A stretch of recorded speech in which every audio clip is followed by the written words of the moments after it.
yun nga, siguro hanggang dito na lang muna, di ba? Ang ating love team. Bakit? Parang hindi pa ako ready.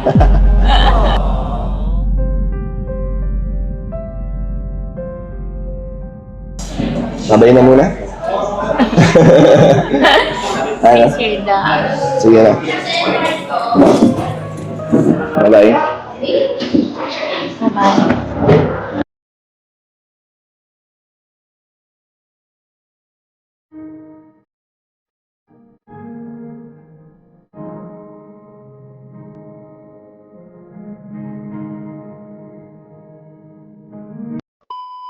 What's up mga ka-K-Stories? So for today's video ay meron po tayong malungkot na balita po kasi sa mga hindi pa po nakapanood sa vlog po ni Kalinga Prab, so malungkot po ang balita ngayon kasi yung Dandit Love Team is magpapaalam na po. So napaka sakit po sa part na mga fan po ng Love Team ng Dandit kasi sila po yung nagpapasaya at nagpapawi sa aming mga pagod tuwing nanonood kami sa kanilang vlog.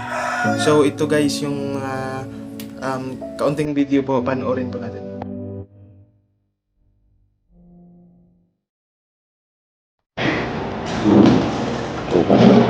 Thank you. Bakit? Bakit? Ay, nag-order ka na? Ano? Kaya na. Yung dito. Oo nga. Ganda. May DCA pala dito. Ang tagal ko na sa Naga. First time mo dito? Oo. Saan ka dito tumatambay? Di ba nagko-coffee shop? Diyan yung school ko lang, oh. Pero hindi naman ako Hindi ka dito. Ngayon, bagong tambayan mo. Oo. Ganito. Kamusta ang bakasyon so far? Okay naman. Sulit naman. Hindi naman puro trabaho. Sinusulit ko, oo. Hindi naman puro Hindi naman. puro aral. Baka makagard na ako dyan pag puro work. Kailan ba mag-start yung mga yung mga project mo sa school? Inaantay ko na lang yung update sa akin ng manager namin. Ano nito yung gagawin mo doon? Commercial ulit. Commercial. Pero para naman siya sa mga iba't ibang courses ng NCL. Parang ka na, endorser ka na rin. Ambassadors ka na. Ambassadors nila. Galing. Ikaw lang ang isa dyan o may iba ka pang mga kasama din na? Hindi ko pa alam kay sir. Pero ikaw lang isa doon. Kaya naman. Oo naman. Kaya. Oo. Busy mo na, medyo. So sir Dan, kamusta ka? Getting better. Getting better. Pagaling na yung mga iniinda ko nakaraan. Yung mga nararamdaman ko. Pero pa rin, di pa rin ako makapagbuhat. Pag-gym kasi magapa. May mga ka, ugas-gas. Hindi, yan, matagal yan. Sa motor yan. Pero din, may konting lungkot. Kasi, yung tungkol sa chat ko sa'yo. Oo, Yung about doon. So, yun din yung isa sa mga pag-uusapan natin, di ba? Huwag mo na siguro. Bakit? Hindi pa ako ready.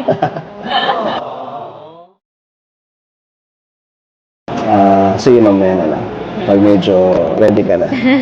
Maging muna tayo ngayon. Enjoy muna natin the moment. ating bonding.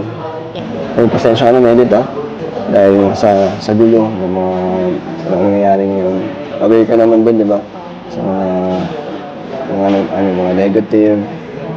Sobrang daming Yeah. issue. Hindi matapos-tapos. Kaya nililibang ko na lang ang sarili ko. Kamusta ka naman? Ano naman ang epekto sa'yo? No? Sa akin kasi, hindi naman ako, alam ko naman kung ano yung totoo sa hindi. So, hindi naman ako doon masyadong naapektuhan. Naapektuhan ako kung paano yun, kung paano yung effect nun sa mga nagmamahal sa atin. Kasi di ba grabe? Sila rin kasi ang naapektuhan, no? Pero, sorry din sa dahil doon nadamay ka pa, no? At isa pa, hindi ka sanay sa ganitong mundo, di ba? Sa social media na talaga bawat galaw mo, mapansin sila. Kaya pasensya na kung nakasama ka sa gulo na ito. Hindi ka naman nagsisisi. Hindi naman, grabe. Hindi. Mas lamang pa din yung blessing kasi. Oo naman. Yun yung natin, ilo-look forward natin. Yeah. Yung mga positive, yung mga nagmamahal. Hindi man kasi talaga mawawala yun. Talagang Yeah. kasama yun sa sa ganitong mundo natin. Talagang meron talagang ganun. Hindi mo naman mapiplease, di ba, lahat ng mga nanonood. So ano lang, hanggat wala naman tayong ginagawang masama, di ba? At nakakatulog pa tayo. Tuloy-tuloy lang. My God. Sorry, Sir Dan. Sorry sa alam mo yun, sobrang, ang dami kong nababasang comment na negative about you. Lagi kong sinasabi na wag mag-spread ng hate kasi syempre, di ba, hindi naman lahat ng nakikita nila yun na yun. Di ba? Hindi naman lahat ng ng kung ano yung maririnig nila galing sa ibang tao ay totoo, di ba? So, yun, ako sa'yo. Kaya, sorry kung parang nagiging toxic yung yung iba sa mga fans natin. Ano naman, basta ang lagi ko lang sinasabi or gustong ipaalam sa kanila na hanggat di naman sa akin ang gagaling or kay Kalinga Prab, kung ano may mga nalalaman nila o yung mga storyang dumadating sa kanila, huwag sila maniwala. So, number one dyan, syempre, kay Kalinga Prab. Doon na, dahil doon talaga, doon nila makikita kung ano talaga yung mga nangyayari sa atin, diba, sa love team natin. So, yun lang. Sana, din, magkaroon sila ng peace of mind. Para hindi na sila may stress. Nakaka-stress din yun. Hospital, may God. Ayaw naman natin yun, di ba? Hindi naman na ganun yung... Hindi yung intention ng love team natin yung makasakit, may madamay na ibang tao. Gusto lang natin maging masaya sila. Masaya. Stress reliever nila tayo. Kaya, sa mga supporters po at sa viewers, sa mga nagmamahal kay Medit, gusto ko rin pong humingi ng pasensya po sa inyo kung nasaktan sila sa mga nangyayari, yung expectations nila ay hindi ko nabigay or hindi ko naipakita. Kaya, na-disappoint sila. Kaya, naiintindihan ko yung nararamdaman nila na yung galit nila, kung saan nanggagaling. Kaya, pasensya po. Ay, grabe naman. Kung umasa. Ay, Bakit? hindi. Ha? Bakit? Kaya ka. Humingi na tayo pasensya kasi syempre, mahalaga sa atin ang mga viewers. Pero alam ko naman na karamihan doon may intindihan. Oo naman, alam naman natin na marami dyan ng mga malawak ang isip. Pero syempre, pa sa lahat, humingi tayong pasensya para, kasi kahit pa paano, supporters pa rin yan. Opinion lang naman nila yung mga sinasabi na. Kaya, ayan, pasensya na po. At yun, patuloy lang po tayo sa buhay natin. Patuloy sa adikain, no? Sa ating misyon sa paglingap. Bakit? Bakit na ka? My God. Ikaw, ano masasabi mo Wala. sa kanila? Sa mga fans. Siguro magiging grateful ako dun sa mga fans natin na nung kinausap ko sila sa live na wag nang magsalita ng mga negative. Halos karamihan naman. Lalo na nung mga nasa community natin, nakinig sila. Tapos yun, sobrang grateful ako sa mga natin, sa mga community natin na solid talagang nagsusupport, lalo na sa Kalingap, Talagang, sa love team natin. grabe lang sila talaga magmahal. Oo, grabe talaga sila magmahal. Kasi salamat din, syempre, sa binigay nilang suporta. Pero, ayun nga, hanggang may wakas din. Oh my God! May dulo. May May dulo dulo. din pala. Pero, mamaya na lang. Huwag nandiyan na yung kape.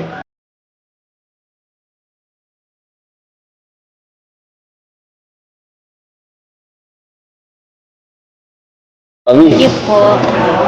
Ayun po, dito yung strawberry. strawberry. Oo. Ilabas mo yung totoo mong nararamdaman. Game? So, ready ka na ba? Sa ating pag-uusapan. Slight. Ikaw, may gusto ka bang sabihin? Para sa ano masasabi mo dun sa sinabi ko sa'yo? Na ano? Dun, sa about mo? dun. Wala. Ako naman, Sir Dan, naiintindihan. Malawak naman yung pangunawa mo. As long as alam ko na parang ikakabuti mo yun. Tsaka para ikakabuti ng lahat, support naman ako. Kahit saan. Bes, ako kasi, Kaya ako naman din naisip, hindi ko naman yun agad-agad na naisip na matagal din naman. Ayun. Pinaisipan ko din na hindi naman sobrang tagal, parang namaan talaga, na maigi. At syempre, tinanong ko muna si Kalinga Prab kung anong masasabi niya tungkol doon. And ayun, nakita naman na maganda na rin naman na yung status mo, di ba? Simula na nakilala ka ni Kalinga Prab. Kaya mo nang gumawa ng sarili mong ng channel. May community ka na nasusuporta sa'yo. May mga nagmamahal sa'yo, di ba?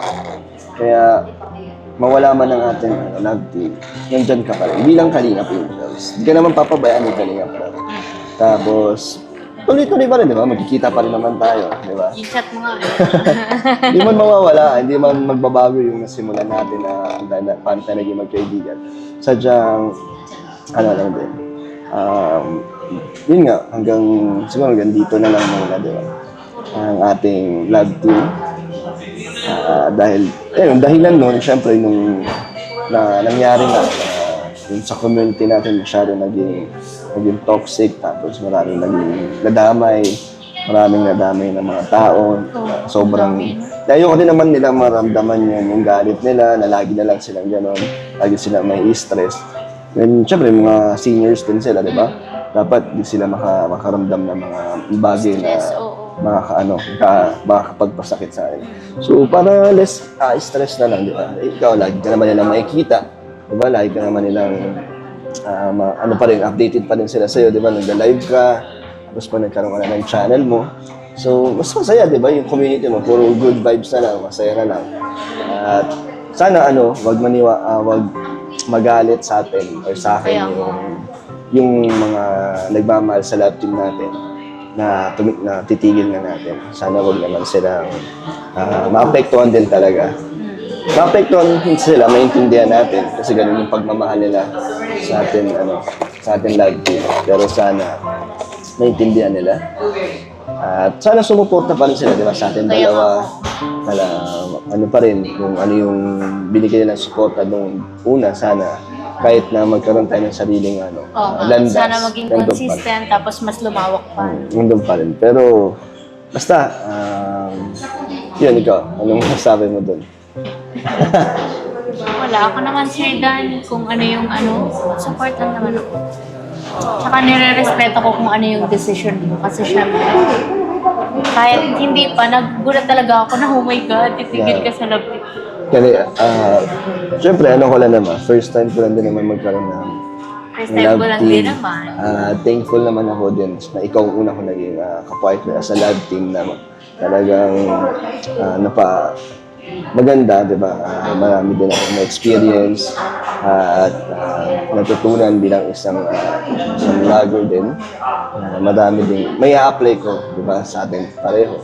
Kaya thank you bilang partner mo. Thank you din, Sir Dan. Wala naman walang hard feelings, no? Wala naman. Maayos naman. Kaya, ikaw, anong sabi mo sa kanila? Sa ngayon na makakanood nito, ako kinakabahan, natatakot ako natatakot ako. Saan ka natatakot? Kasi syempre, iba pa din naman yung kasama kitang nagpapasaya sa kanila. Kasi yung sa ako lang, parang natatakot ako. Hindi yan. Sa una lang yan. Sanay ka naman strong, independent woman ka, di ba? Kaya mo yan. Masaya ako na napakaraming opportunities na dumating sa ating bilang kapartner mo. Masaya ako na naging part ako ng success mo, di ba? Kahit saglit lang ang ating love team. Daming dumating sa yung blessings. Nagkaroon kayo ng puhunan, di ba? May mga negosyo na pangsimula. Yung babuyan mo na napaayos mo na. Nag-ooperate na, di ba? School mo, scholarship. Tapos may mga endorsement ka pa. Kaya malaking bagay yun sa akin na yung success mo is kahit pa paano, di ba? Nakatulong din ako. At syempre si Kalinga Prab. At si J. Brad, di ba? Lahat yan dahil syempre kay J. Brad. Kaya tayo nagtagpo dahil doon. Kaya salamat sa kanila, sa pagmamahal. Bigat mo pa lang. Yun lang.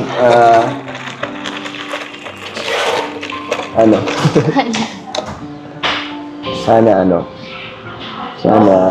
huwag silang magalit dahil yung expectations na nila na talagang gusto nila na magtuloy ang ating love team hanggang sa dulo daw, walang iwanan. Pero ayoko kasing patagalin na tapos sa dulo, diba, mas lalalim ang kanilang ang kanilang emosyon, parang mas gusto nila na talagang yung mangyari din sa totoong buhay. And para sa atin, di ba, nasa sa atin naman kung mangyari. Pero, di ba, bilang ikaw, matured ka na at ako, alam na natin yung mga limits natin. Kaya ayun, isa rin sa dahilan kaya gusto ko din na huwag nang patagalin to kasi baka yung mga supporters natin, ma-attach ng sobra. Baka sobrang apekto sa kanila pag sa dulo, hindi naman din mangyayari sa totoong buhay, di ba? Yung gusto nila, tapos, ang dami nilang plano, di ba? Ang dami nilang gustong mangyari sa atin, papunta ng ibang bansa. Kaya thankful din ako doon na yung community natin is willing talagang mag-effort. Pero, ayoko naman na i-take advantage yun. Ayoko naman abusuhin yung kabaitan nila, yung pagbibigay nila sa atin. Tapos ending, hindi din naman pala mangyayari yung gusto nila, di ba? Kasi, hindi naman natin sila magsisisi na gusto nila kasi natutuwa sila sa atin, sa ating chemistry, di ba? Kaya, okay na bilang isang supporters, naiintindihan ko yun. Pero, yun nga, ayoko din na pag sa dulo is magkaroon ng pagsisisi na bakit, di ba? Kasi iba, nababasa ko na nasaktan sila sa mga love teams, mga artista, si Alden, mga iba daw galing pa daw doon, tapos sobrang nasaktan daw sila kasi naghiwalay. So, ayoko din naman gawin natin yung sa kanila. Gusto ko yung memories nila sa atin is maganda. Maganda yung... Puro ano lang. Puro ano lang, good vibes lang. Ganun. So, naiintindihan mo naman Oo naman, yung point ko kung bakit na... Pagka-chat mo pa lang sa akin, tapos tinanong kita, tapos nag-explain ka, naiintindihan ko na. Tsaka, kahit ako naman ayoko naman na parang nagkukos tayo ng parang stress sa kanila, ng pain. Kasi di ba ang ang purpose ng love team na to is Good to vibes. give, happiness. Kaso yun nga, yung nangyari is parang sobrang parang sumusobra na din yung yung pagtatanggol nila. Di ba? Kaya na hanggang sa nakakasabi na sila ng mga masasakit. Sa mga taong wala ring alam or nadadamay. Meron din kasi ako nabasa doon sa mismong GC din ng Dandit. Nag-live na lang. Dandit o Dadit? Hindi ako sure kung Dadit or Dandit. Kasi di ba madaming GC. May nabasa lang ako na yung tungkol nga doon sa regalo. Pasalubong kong damit. Sabi may mga, parang nag-uusap-usap lang sila. Sabi, di naman daw yung cash sa kapatid ko. Kasi maliit yung damit, mataba naman yung kapatid ko, malaki daw yung si Hana. Kainis lang. Siyempre, nadamay pa yung kapatid ko. Nag-explain na nga ako nung tungkol nun. Tapos, nag-give na lang ako para doon sa GC. Hindi ko alam kung anong GC yun. Basta yun. Parang yun lang yung isa sa mga dahilan din na sarili mong community. Tapos, hindi ka pinaniniwalaan. Daming pagdududa sa'yo. Kaya, hindi wag na. Ayoko rin kasi ng toxic. Gusto ko stress-free. Yung ginagawa ko sa channel ko, yung pag-charity. Tuloy-tuloy lang. Salamat din syempre sa walang sawa. Simula umpisa sa mga tita Anarita at sa iba pa. At ang dami na rin nilang naitulong kay Kuya Brooks na sa pabahay. Kapasalamat ako doon. At sumusuporta rin sila kay Kuya Brooks. Kaya, ayun, sorry. Thank you po and sorry na lang sa inyo. Sa aking decision. Pero ngayon, anytime naman na may mga kailangan ka, nandito naman kami, ako, para tulungan ka. Kung gusto mo ng collaboration, di ba? Kung papayag si Kalinga Prab, edi para makatulong din tayo sa isa't isa, edi tuloy pa rin, di ba? Mga content mo, di ba? Pag bumisita ka sa diet, di ba? May vlog mo. So maganda rin yan at matututo ka lalo. At alam ko naman magiging successful ka bilang isang vlogger din. Kaya mong pagsabayin yan? Pagtitinda, pag-aaral, pagiging artista. Feeling ko kaya ko naman. Kasi dami mo workaholic akong tao. Dami mo ng Parang tawag yan, parang mas nababalansi ko pag marami akong ginagawa kaysa sa yung konti lang. So time management. Oo. Mas gusto mo yung nabibisi ka. Oo, gusto ko yung lagi lang. Basta mag-focus ka pa rin sa pag-aaral mo na makatapos ka. Gawin mo lang part-time yung yung pagbablog, yung pagtitinda mo nandyan pa rin, di ba? basta, nakikita ko naman yung ikaw na magiging isang successful na tao. Dahil sa sipag mo, yung babuyan mo, lalaki pa yan, no? Thank you. Yeah. Good luck sa atin pareho. And basta thank you, Melida, na kahit na hindi ganun katagal ang ating love. Ilang months? 4? 5? 5 months talagang solid din ang naging banding natin. Yung, kahit di tayo araw-araw nag-vlog, di ba? Kasi ang layo mo. Pero, Kausap naman tayo, di ba? yun nga. Tapos maganda rin yung marami natuwa sa atin, nagmahal. Yun, thank you doon na bilang isang partner mo sa love. At, yun, to, message ko yung para sa'yo, sana, yun nga, maging successful ka.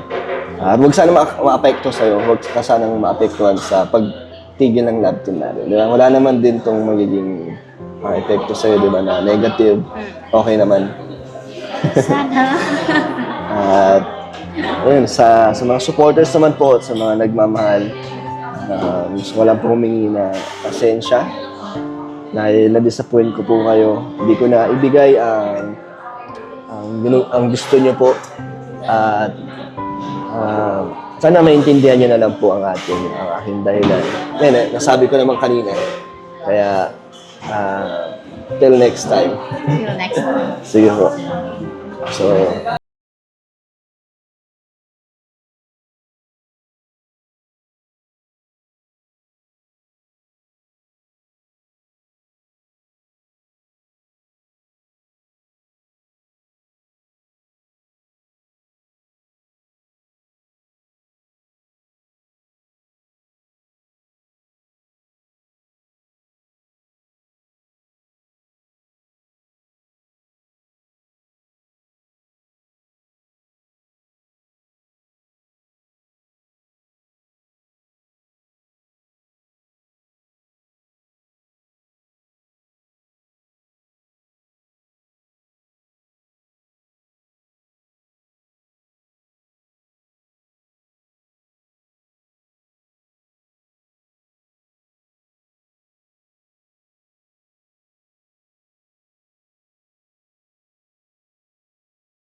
sabay na muna.